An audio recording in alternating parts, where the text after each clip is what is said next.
So we will get started. So as I said, thank you for joining us this afternoon. I say it's not me. We've got some experts in the room that's going to talk about social publishing and advocacy and how to grow your brand using social media and hopefully get your employees and your advocates, your partners, any of your influencers involved with helping you grow that brand. So we're going to have Stefan Kuhn, who will take you through it. I just wanted to give you a little bit about Spotler first, just in case you didn't know what we did or what Spotler offers. But we are a marketing automation platform. Obviously, some big stats on there, but we've got thousands of customers, send billions of messages, and marketing professionals use our software every day for this type of thing, for whether it's sending out messages over email, over WhatsApp, over chats, or over social, running events, you name it. A marketing automation multi-channel platform is what we offer to our customers, and whether that's in the B2B or the e-commerce arena, we've got the software that helps you achieve outcomes, which is generally getting more business, more data, converting more using those channels. What I just wanted to show that Spotler is made up of a number of different, or was a number of different brands, because you might have heard of the likes of Pure 360, MoMice, CrossEngage, and so forth. Really simple systems from a CRM point of view, but that is all now in the Spotler world. So we've got our email platform, CRM platform, our social. We've got our Connect platform that connects a number of different platforms up. So if you are using something like Shopify or Magento or Dynamics or Salesforce, we can get that data and we can bring it all into one platform. So you can start to do that very smart segmentation and that profiling and hopefully that personal messaging. We also, not just being a service, a software, sorry, we also offer a service. So we have I would say, a friendly UK support team. You get account management to try and help you get more out of the software. Obviously, you use the software for the initial thing, which might be to send emails, might be to do personalization, but there's much more to the Spotler world, and we try to make sure that you get the most out of that. We also have deliverability experts, and if you can't do it yourself, if you don't have the resource to do it yourself, we also have a team of professional services to try and help you along the way. And obviously, you can believe me, you don't have to, but hopefully there's some people out there that are saying lovely stuff about us. Also, relevant critiques as well that we try to make sure we act on and build on as we go. But hopefully on Trustpilot or G2 Crowd, you can see that we are delivering and helping our customers with their multi-channel marketing automation along the way. So a little bit of housekeeping. Obviously, if you hear like a fire bell coming out of Stefan's speakers or mine, we're going to run really fast. The recording will stay on. No, you'll get the recording of this after we finish. So give us a few hours just to take out some of my really bad jokes, and we'll send out the recording afterwards. You will get a copy of the slides as well. And throughout this, using the questions, but please feel free to ask any questions throughout, because at the end of this, I will ask all of those questions and put them to Stefan and Kuhn, and we can talk about social, anything regarding social publishing, media, advocacy, analytics, reporting on those channels. The guys would love to have any questions that you can throw at them. So without further ado, I'm going to let Stefan kick me off of sharing because we can work out how to share the mouse controls. And I'm going to hand over to the two people that know much more about this than I do. So over to you guys. So yeah, my name is Stefan. I'm here together with my colleague Koen. Hello. And we will be talking you through the presentation today. And we prepared a short agenda. So we'll start with a couple of polls, because we'd also like to know how you are performing currently on your socials. And then we'll move a little bit more into detail on social publishing and especially also the advocacy part. And we'll end with who's it suitable for and also how to get started. for advocacy and publishing. So again, if you have any questions, feel free to already ask them in the chat, and then we'll answer them after we finish our presentation. So first, we'd like to start with a couple of statements, and you will get a poll in your screen. And the first statement that we have is we're still taking an ad hoc approach to social media, which basically means that we don't really have our content planning currently. We're just going about with social, and if we have an idea, we just post it, but there's no real strategy here just yet. So there are a couple of answers, so if you can take the time and fill in the answer, then we'll discuss them in a minute. I'm going to have to, on this one, so we had just over half of the audience pick option 4, no, but our calendar and planning could use improvements. And then we're very close between the rest of it, but the next went for yes, but we'd like to make it more professional. Yeah, all right. Yeah, there's a degree in there. Yeah, there's a two things that we heard a lot. So yeah, I think it's two of the most heard answers that we also hear. So especially a lot of clients are looking forward to make it more professional and to get more out of social media, because we all know we have to do it. But the question always is, okay, how can we do it even better? And also that it has a return on investment. Yeah. So I think, yeah, really good. Okay. So then we'll move on to the second one, which is more on the advocacy side. So the second statement is, okay, together with our employees, we're actively posting on social media about our brand. So this basically means, do you already have a couple of employees who are actively posting, maybe also by themselves? Or do you also have like an advocacy program already in which you supply, for example, colleagues with content, for example? Or maybe you don't have this just yet. So you can find the answers again in the screen. This one's definitely closer. So we're getting quite a few people say yes, but it's limited to a couple of colleagues. So from that, I can gather there's more, or people on the call will be having issues about getting colleagues engaged. Or the wider audience engaged, maybe, from that point of view. So that's definitely come out the most, with just under 50%. Yeah. And then closely followed by that is, no, we're only posting on our corporate pages. So there's that kind of missing bit, if that makes sense. So if they are doing it, it's limited to some active colleagues. If not, then it is just corporate pages. Yeah, okay. So we don't really have attendees today with a full advocacy program yet. But we have a couple of clients. We are a couple of colleagues, and also a lot of them working with only corporates. I think this is also something that we see a lot, right? Yeah. So maybe it's interesting to know if they're interested in activating some employees or a group of employees. Maybe that's interesting through the chat, but be free to chat with us about that.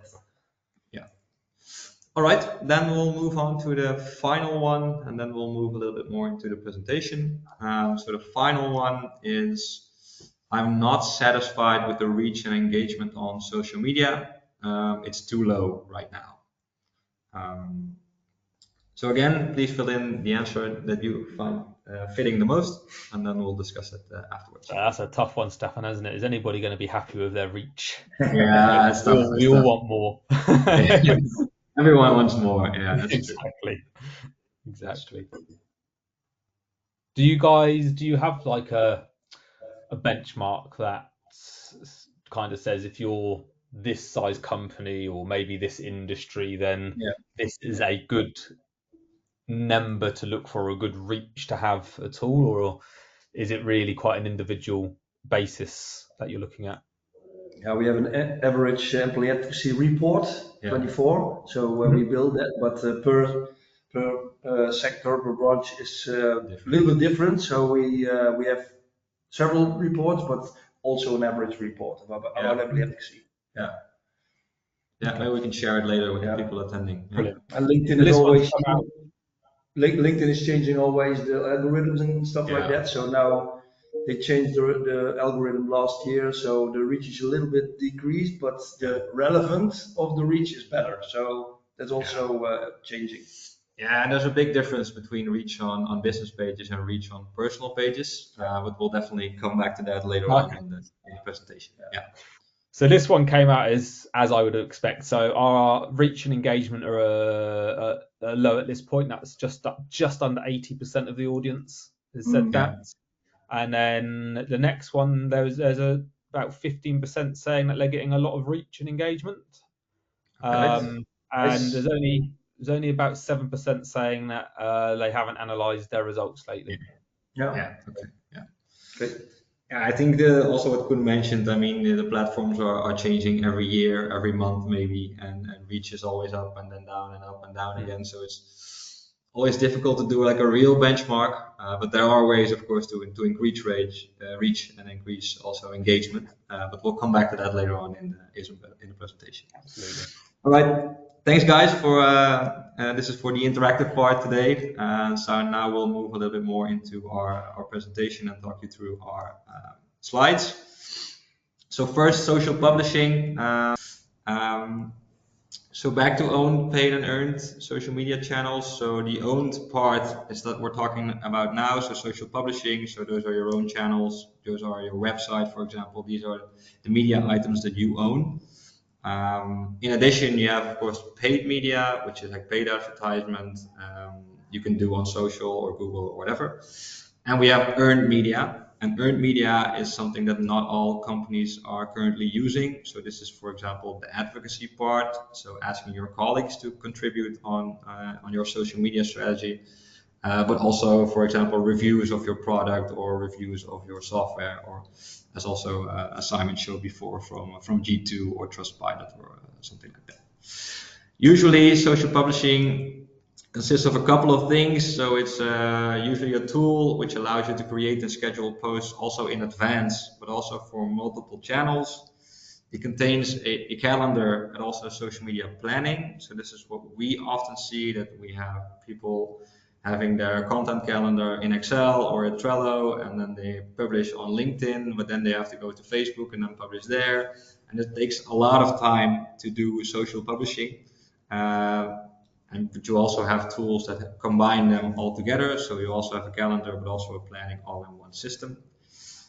Additionally, they often also contain an inbox and also messaging. So especially, for example, if you're in e-commerce or even if you're doing a lot of recruitment with vacancies, it might be easy if you're getting a lot of DMs from your channels to manage them from one central system and allowing your team to just answer the questions from one dashboard instead of going to LinkedIn and then going to Facebook and then going to TikTok again and managing them all individually, which takes, of course, a lot of time. And one of the things coming up is an integration like with Canva.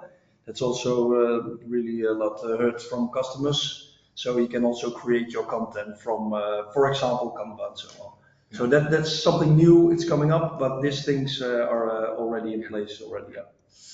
Finally, there's social listening. Not every company will probably use it, I think, at this point, but social listening will allow you to see where your brand or your company is mentioned in the news or in markets or with hashtags, allowing you to control how people are speaking on your brand, and maybe also create posts based on specific things that you can see in news or on social media, or even social listening for competitors, allowing you to see, okay, how well is my competitor doing on social? What are they posting about? And can I learn from the way that they do it on their end, for example? So just a short intro on how the publishing part works. If we look at advantages and why it's important, we can see the following things. So it will allow you to streamline your social media. So you'll have a consistent presence on all the different channels that you are working with. So it, of course, really easy if you can just create one post and send them to the different platforms and maybe alter them a little bit. Maybe Instagram is a little bit different than Facebook or LinkedIn, for example. So, but still, a consistent presence is really important for you as a brand, as a company. You want to stay engaged with your audience, but also I think one of the main things that people use social publishing tools is that it will reduce your workload by 90.4%. So this is something that we discovered in one of our benchmark research. And mainly this is because you have multiple channels in one. You can control everything from one dashboard, and you don't have to go to all of these different platforms, saving you a lot of time, and especially your team a lot of time by managing everything from one simple dashboard. So you can control your corporates, your content planning, so you can say goodbye to Trello and Excel and have everything in one dashboard to make it easy for you and your team. And you have all your engagement and also insights also in one dashboard, because also reporting, if we look at our clients, they have to go to LinkedIn, do the reports there, then move to Facebook, do the reports there, and so on. It's really useful if you can have everything on one dashboard. So that is why people are using the social publishing tools, and why it's really important to start using it. For us, this is the basis of social media. So for us, every company needs to have social publishing. If you want to go forward, and that's something that Koen will talk to you about, you'll need to start also with advocacy, which is like an extensive way of putting social media to use. Yeah, so beside of publishing, it's also nice to activate, for example, your employees. So are we still there, Simon? Can you hear us good? Yes, you are indeed. Okay. Crystal clear. Okay, thank Perfect. you. So what is employee advocacy? It's a way of working. So besides of your publishing on your corporate pages, it's also really interesting to activate employees on social media, and that's employee advocacy. So to let your colleagues share business news or content about events or so on, or vacancies or all kind posts about the company, and that's employee advocacy. And we call them also brand ambassadors. And brand ambassadors, everyone who is really proud about the brand and is involved within the brand. And it's also possible that not only activate your employees, it's also possible to activate, for example, franchisees or dealers or maybe clients or partners, everyone who is involved in the brand. You can activate them as brand ambassadors. So employee advocacy is for employees, but it's interesting to look at also other opportunities. Yeah, I think for e-commerce, for example, if we have e-commerce brands here today, also influencers, for example, is a really nice example of how to use brand ambassadors. Yeah. Or local offices or local, all kind of ways to use advocacy. So who are my brand ambassadors? That's a question you can ask yourself. Our advice is based on science, is that you always have to start small with a small group, maybe 5 colleagues or so.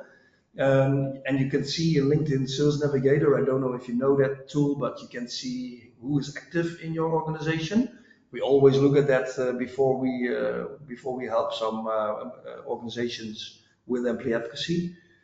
So that's the first group maybe, and you can also choose your first colleagues based on their target audience. So when you have a vacancy, maybe it's interesting to choose someone from your organization who has that role in the organization. So that's an interesting network. And then when you have everything in place, your content strategy, your planning, it's nice to activate that small group in the beginning. Our advice is to start always with an experiment of 2 months and then see how it goes. And it's a really nice way of have a little bit of experience with employee advocacy. And after that, you can activate larger groups. And it can go really quick, but for maybe, for example, health organizations or so, they take more time. So then it's going a little bit slow. The benefits for the brand ambassadors, so like for employees, for example, they are often really proud, and this is a way to show their proud on, for example, LinkedIn. And they also want to invest, not everyone, but maybe some colleagues want to invest in their personal brand to achieve also their personal goals.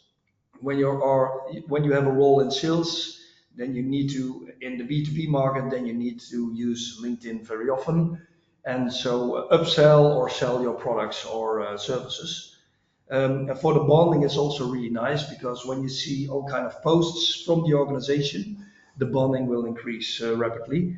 and also your knowledge. You know more about LinkedIn and the responding of the network that you have, your connections. And when you use employee advocacy to share vacancies or the nice things about the company and organization, then you can work together to also share vacancies and find some candidates for the vacancies. And in that way, you can also work together to lower the work pressure. So there's all kind of benefits. I think maybe a nice example of personal goals is we had a client in the health industry, and she was just a regular employee, and she was talking about all the things that she was doing on LinkedIn, but also on other channels.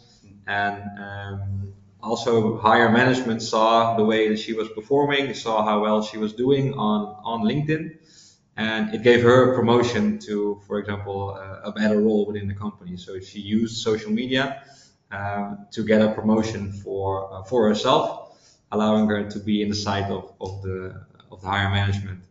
So it's a really nice example of how you can use LinkedIn as a brand ambassador, and also get a promotion out of it, for example. And we have more examples from that, from other clients as well. Yeah, we have that in the presentation later on. We have for marketing, recruitment, and sales. We have 3 examples in the presentation later on. So yeah, thank you, Stefan.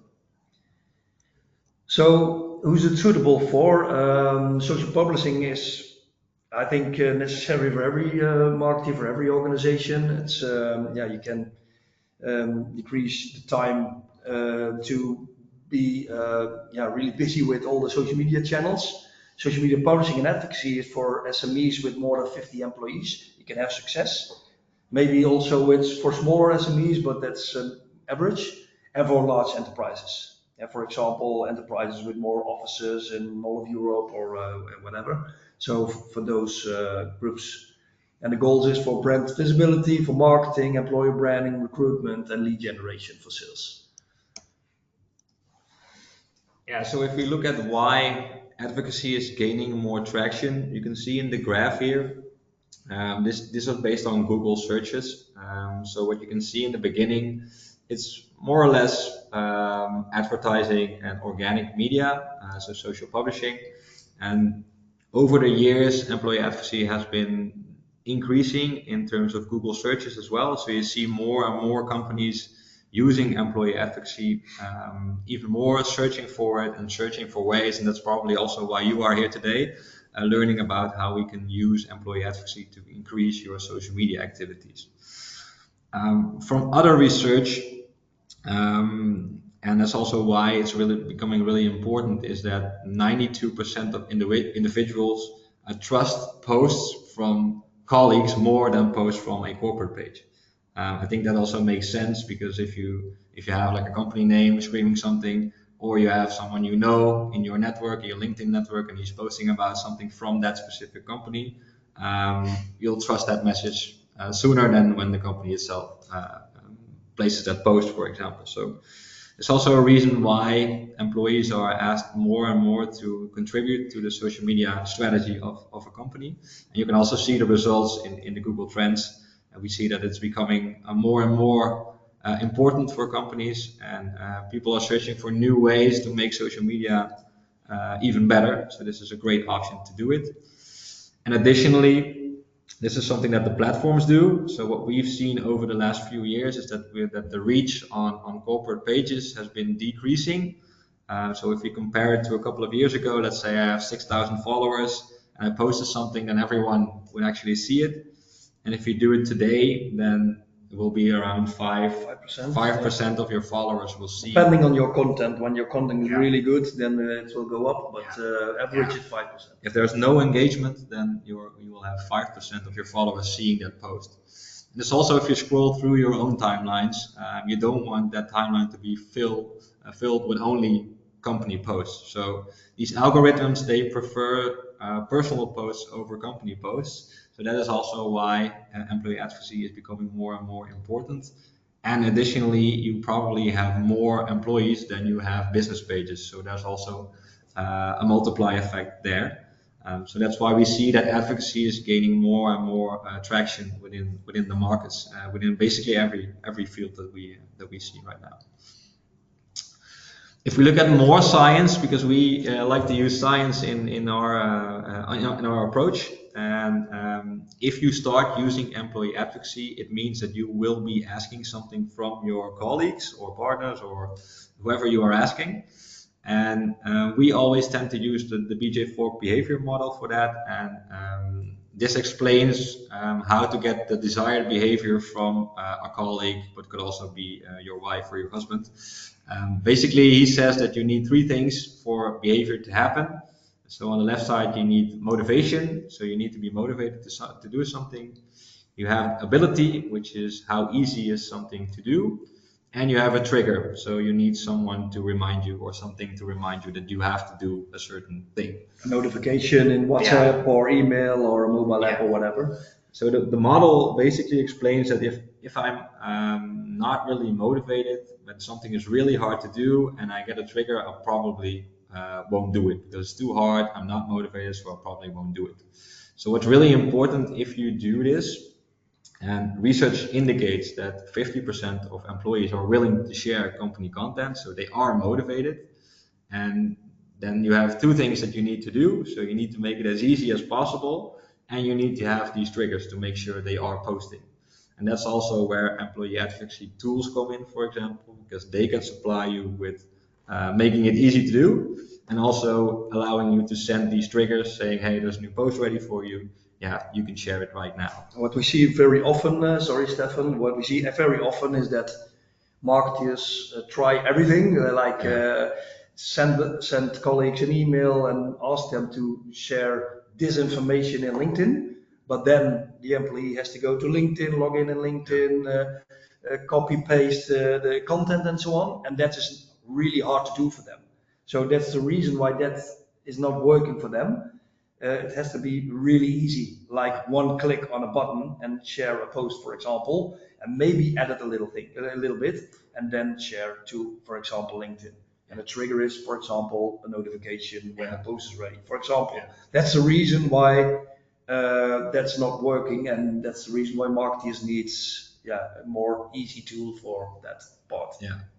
So even if 50% is motivated, so even if it's then not, if it's hard to do, they will still do it. But even for the people that maybe are a little bit less motivated, if you still make it as easy as possible, they'll probably still succeed. So they'll probably still help you to manage your social media channels even more. In another research, 67% indicated that they could advocate for their company. So that means that even 2/3 of your company would be available to share company-related content on their accounts. If we look on average, do we have an average for most companies that are active right now? Yeah, depends on the branch. How many employees they have. Yeah. How larger If we can do analyses in LinkedIn Sales Navigator, and we can see that there are often much percentage to win for people to get more employees on board on your channels. Okay. So the advantages of employee advocacy is that your reach is going up. That was the third poll, I think, that we asked. Yeah. So and that's obviously normal, because you have not one channel, for example, your LinkedIn business page, but when you do this with 10 or 20 colleagues, you have 20 platforms you're going to share on. So you can share also more content. So that's really nice for your storytelling and also for your reach. And the reach on a personal page is average 30%, 30 to 50%. You can reach from the connections of a colleague. So when someone has 100 connections, and when they share a post, you will reach maybe 30, 40 people of that connections. So when you multiply that with 10 or 20, or how many colleagues you're going to activate, it will go up. Average 561% more reach. So this is that we told before: 2 to 7% on your company page, and 25 to 30%, 40% on the personal pages. And you optimize your social reach without your extra advertising costs. So it's really nice when you invest already in advertising. You know that, for example, LinkedIn is a really expensive tool. Organic reach is much cheaper, of course. So there you can see in an experiment, for example, what the differences are. LinkedIn is plus like, what was it, 30 to 40. 30 to 40 euros. I don't know, in pounds, a little bit the same per thousand. So that's really an expensive tool. And also the click-through rate on the cost per click on LinkedIn, it's average 6 euros. And when you go to work with employee advocacy platforms, average is 1 euro. So you can really, you can really decrease your costs there. When you integrate your social advertising with organic reach, then you effort to engage your warm and relevant colleagues network and target new audiences, ensuring broader exposure and maximizing outreach potential. So that's obvious with the things we told before. You have some more things about that, Stefan? No, No? that's it for now, yeah. Yeah, so if we look at posts on personal channels, they also get more engagement than on company pages, up to 5 times. I think that also makes sense because personal page posts are often more personal. So for example, if you look at LinkedIn, you also see the birthday cakes always getting like really high engagement, especially on personal accounts. Try posting a selfie of yourself on LinkedIn or Facebook and see the likes go up. So these channels are getting more and more reach, but also more engagement than on your company pages. That's also a really nice benefit. Credibility, we talked about before, 92% of people tend to trust posts from colleagues even more. And also an engaged workforce, which means that it will also increase a sense of binding. So people that are, especially bigger companies, they know if all employees start posting, they know what people are doing, they know what their colleagues are doing, and this will also increase a sense of binding, allowing people also to stay longer with your organization and feel more engagement with the organization itself. So yeah, it's basically a way to leverage your human capital in your own organizations. You have your employees. You just saw they're willing to post about your company. It's getting more reach, more engagement. So basically, it's a no-brainer to start using this in the proper way. So now we'll focus a little bit more on the marketing side, and then we have these also case examples from our clients to show you how it works in the different branches that we have in the market. Yeah. Yeah, of course, the marketing team or the communication team will play a significant role in the employee advocacy. They create the content and they share it to the employees and ask them if they want to post the post suggestion. And they can approve the campaigns, and you can also get leads from your colleagues' networks, and it's 7 times more likely to convert. So when you have a lead from a colleague, it's a warm network. So then it's clear that it's 7 times more likely to convert, better than post on the company page post, for example. And you can also save on the cost per mil, so it's the cost per thousand or the cost per click. That's what I mentioned before. This is the 6 euros cost per click or 1 euro. So average on the cost per mil and cost per click, you can save 72% or 96% with the cost per mil and the cost per click. So you can also, with employee advocacy, can decrease your advertising budget as well. Yeah, so this is a great example that we have, for example, for Bridgestone Mobility Solutions. So it's one of our clients, and they have been using employee advocacy for quite some time. And they were awarded by LinkedIn with being the second most active company employees on LinkedIn by doing this employee advocacy strategy, working with the platform for it as well. So it was really great for them that they're using the impact, but they also see that they were rewarded by LinkedIn itself in this example. being the second most active on LinkedIn. This was in the Netherlands, but still a really nice example. Yeah, and it was really nice to see the statistics as well, because you can measure your engagement of your employees and your reach and everything. So it was really nice to see how the statistics are going up with this case. So another example that we have is Mario NutriSciences. This is also one of our clients, and they've been using employee advocacy for quite some time. And as you can see in the quote from Bas, which is our main contact there, the likes were sky high, the views are skyrocketing, and they were getting colleagues who were posting with 8,000 views and above on a personal channel. And for your idea, the results were that they have like over 130 colleagues actively posting right now. You can do the multiply.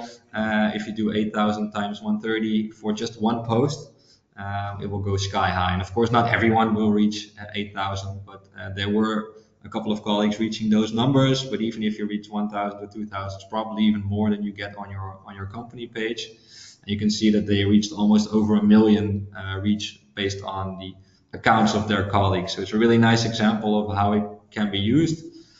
They also had HubSpot going there, so they have marketing automation. So they use posts and then create leads for marketing automation and then send it to sales to make it all complete, which is maybe a little bit more advanced, but this is also the option that you can have if you do this in the proper way.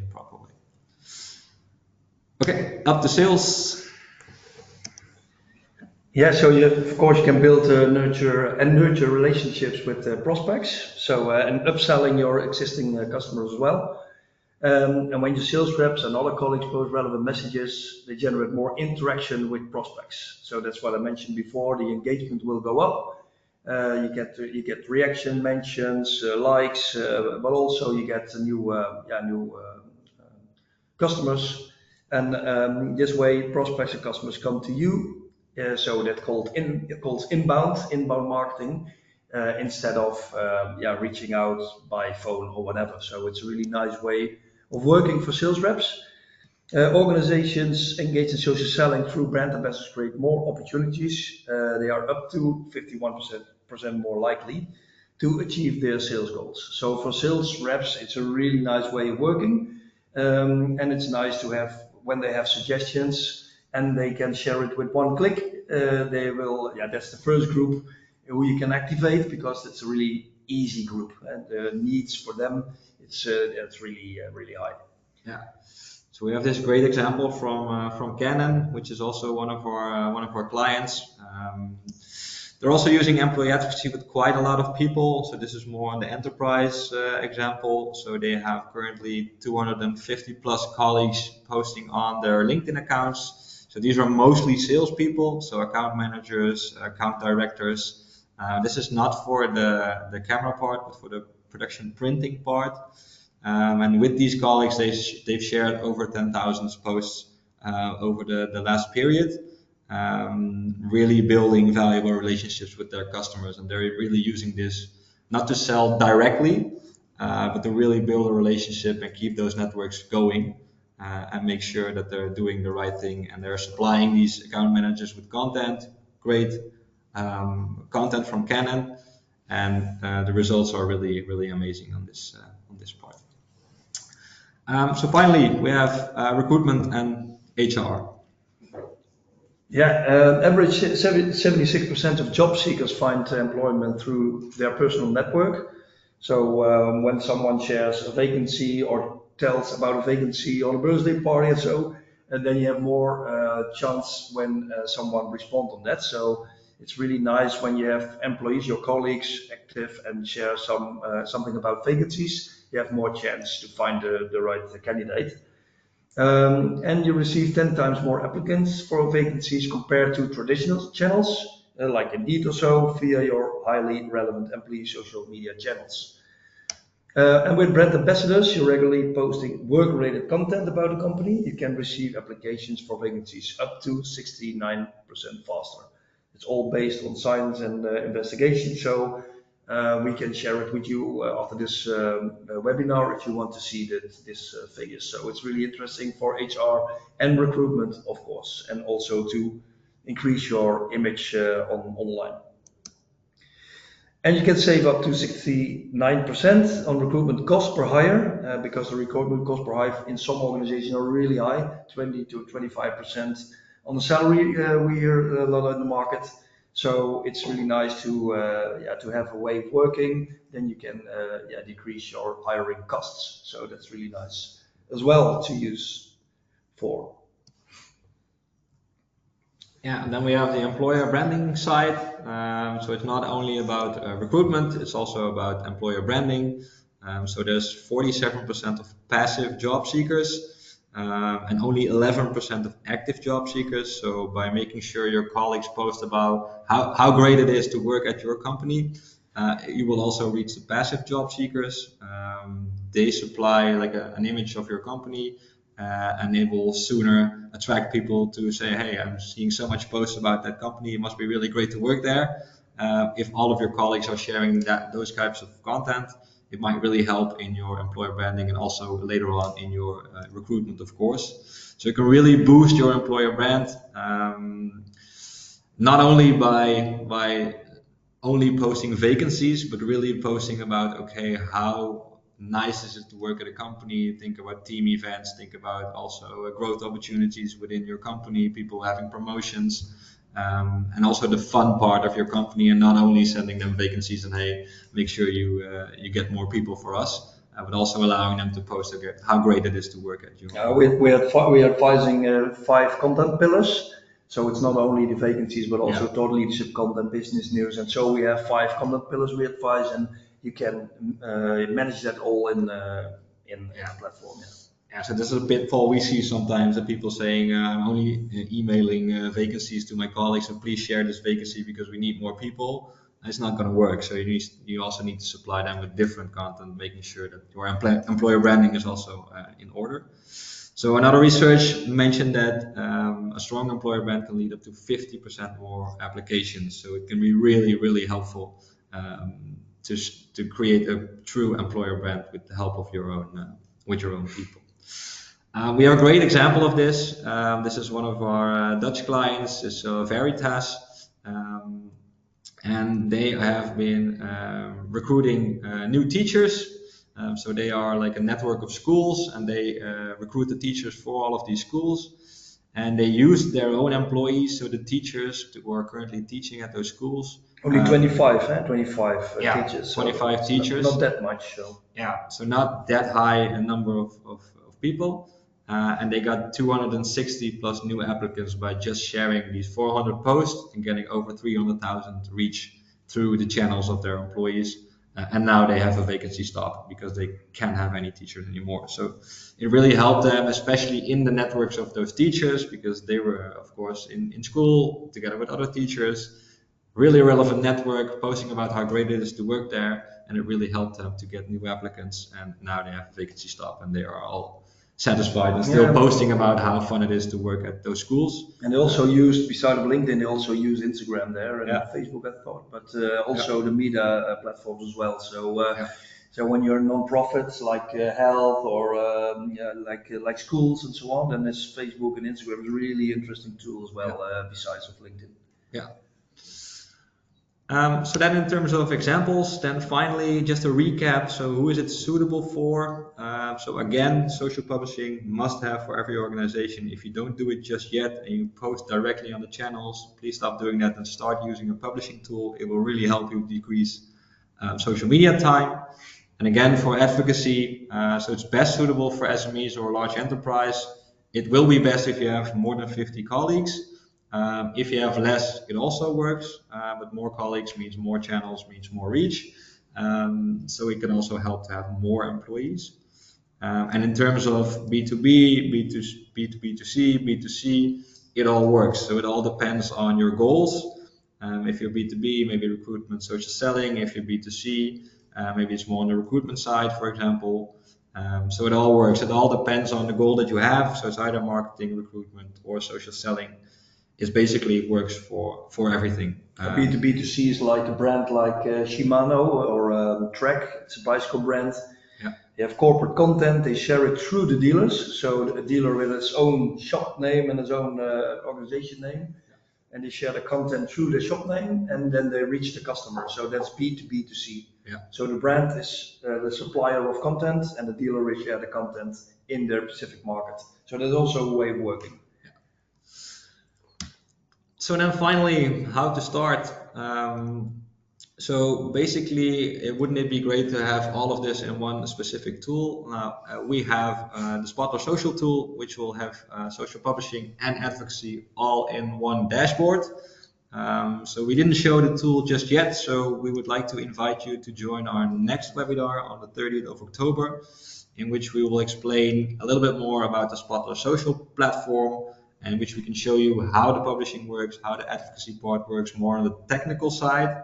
So today was more for inspiration, showing you why it's really important, and also showing you the numbers and also the examples of clients using it. And this will be more on the technical side, so really showing you the platform. And we'll advise you to how to start your own experiment, as Koen mentioned before. So we always advise to do a 2-month trial if you want to do this. So there's no yearly commitment. You just do a 2-month trial, see how it works. We'll guide you through the process. We'll make sure everything is set up correctly. And then you should be able to do like a full 2-month trial. And afterwards you decide, okay, this is something for us, or maybe this is not for you. But in most cases, all of the trials that we've done, they all started using the system afterwards. So yeah, and on the first point, learn about social Spotler Social platform, where we also can explain how you can integrate with the marketing automation of Spotler and so on. So you can make integrations there, so you can work together. So we explain a little bit about that also. So yeah. And finally, of course, we will help you if you decide to start using the platform, or if you're really interested, then our professionals can really help you set up your strategy as well, especially for advocacy, because it's of course a little bit different than just doing social publishing. But we have the people that can really help you with your strategy and make sure you are set up in no time. So yeah, that was it from our side. Again, apologies for the technical issues. I hope everything was clear so far. So over to you, Simon. Are there any questions for us? Thank you both. Thank you very much. So if anybody has any questions, can you please put them in the questions tab, and I'll start reading them out. But Stefan and Koen, thank you very much. A lot to take on, but hopefully some useful insights there, and especially for anybody that is looking into or wanting to start any form of advocacy program. The ideas of being able to syndicate your content and letting your staff, employees, or influencers share it with one click is a blessing, really, than having to send emails around asking everybody to share, like, retweet, and so forth. So that's great. So we do have a couple of questions coming in. Let me just grab them. So Glenn, is Spotler Engage the same as Spotler Social? No, it is not, Glenn. It is a different product, one that is much more focused around the advocacy side of social media. So please, by all means, get in touch and we can take you through it. We can show you the platform a little bit more from that point of view, Glenn. We've also got Richard saying, if I don't have a lot of time for social, can I just post the exact same thing on all of their channels? I think you've got a yes on there, but we can also offer something a little bit extra. Yeah, so I think the best way to go there, potentially you could create one post, send it to all of your colleagues, and allow them to share it all of the same posts. We do advise, even though if you don't have a lot of time, we have like an AI option that will help you to create different variants of posts quite easily. So that you can still differentiate your post with different text, but also different images. And then you can just randomize them and send them to your colleagues, making sure they're not all sharing the exact same post, especially not on the exact same time, because we also have, in addition to that, like a date range feature, which will allow you to spread a post over time. For example, let's say 1 week or 2 weeks, and then the system will gradually suggest these posts to your colleagues. With these different texts, with these different posts, making sure not everyone is sharing the exact same post. So yeah, definitely. And also translation is also in it, so you can also easily translate. So you have AI automation, so you can also translate your post as well. Yeah, so even if you don't have much time, it's really easy to do. And I think especially if you have a larger group of people, you can also create like these different groups. Sending, for example, if you have like a sales post, you can only send them to the salespeople with just one click as well. So you can also, you don't have to send everything to everyone, but you can also do it this way with the groups. Yeah. Perfect. I've also got somebody asking, there's not all of the team use LinkedIn, for example, and so they're saying, is the advocacy content will it be seen if it's the first thing they're posting, or should they focus on team members who already have kind of active socials? I guess there's a bit more of an engagement internally, if that makes sense. Question. Yeah, I think it kind of depends on which platforms you want to use. We also have the option to share, for example, to Facebook, Instagram, and X, if you want to use those channels, because sometimes people don't have indeed LinkedIn. If you want to include people that don't have a LinkedIn account, that would be a really great reason to start doing a LinkedIn workshop for your colleagues. Maybe let them create their accounts, let them build their network, and this could really help them to build their network even quicker by actively posting on it with your help. But the first group in an experiment, Simon, our advice is to ask colleagues with a LinkedIn profile. Early adapters, early adapters in the organization, or maybe C-level managers and so on. So that's the advice. And after that, you can activate a large group with LinkedIn profiles, and after a while, the others see, hey, what's going on in the organization. Yeah, I want to go in the pool of the staff who are getting suggestions. So I've got one more, and this is probably a slightly trickier one in that it can depend. But I've got somebody saying, what kind of company content works best for sharing, for engagement? So what Koen mentioned before, we usually have like these 5 different topics. So one is, we call it thought leadership content, so which is more like high level content, expertise content. We have event content, which is one of the great topics. So maybe you do webinars, maybe you do live events, maybe you're attending events. It could be really anything. Business news is one great topic. So things about your own business. We have personal content, which is more on the employer branding side. So these are like team activities, all that kind of stuff, vacancies, employer branding, HR. And we have like third-party content, which means in our case, for example, we have quite a lot of partners doing benchmark research, for example, and then we also like to share their content. So those are basically the 5 pillars that we tend to use in advice. The personal content part, when you have authentic content, then your reach will go up also. We didn't mention that before because maybe it was too much information, Simon, for this webinar, but in our toolbox, it's also possible to generate authentic content from the organization. So it's possible, for example, to use the mobile app or WhatsApp or whatever integration that you want to use. And it's really easy to upload photos and videos and text to a central dashboard.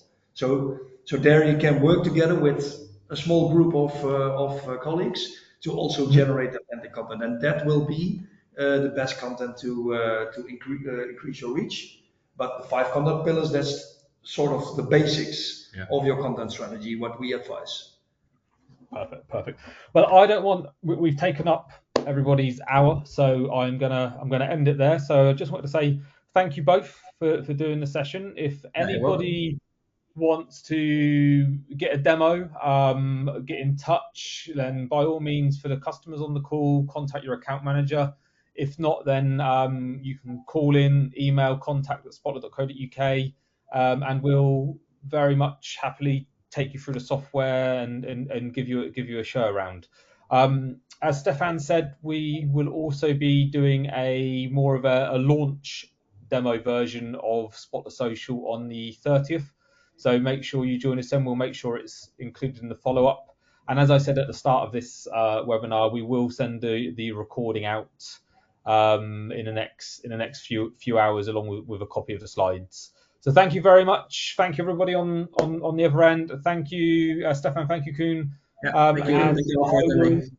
I will see you all again at some point, I'm sure. Have a good Yeah, afternoon. definitely. Okay, bye bye. Thank you. Bye Bye bye. bye.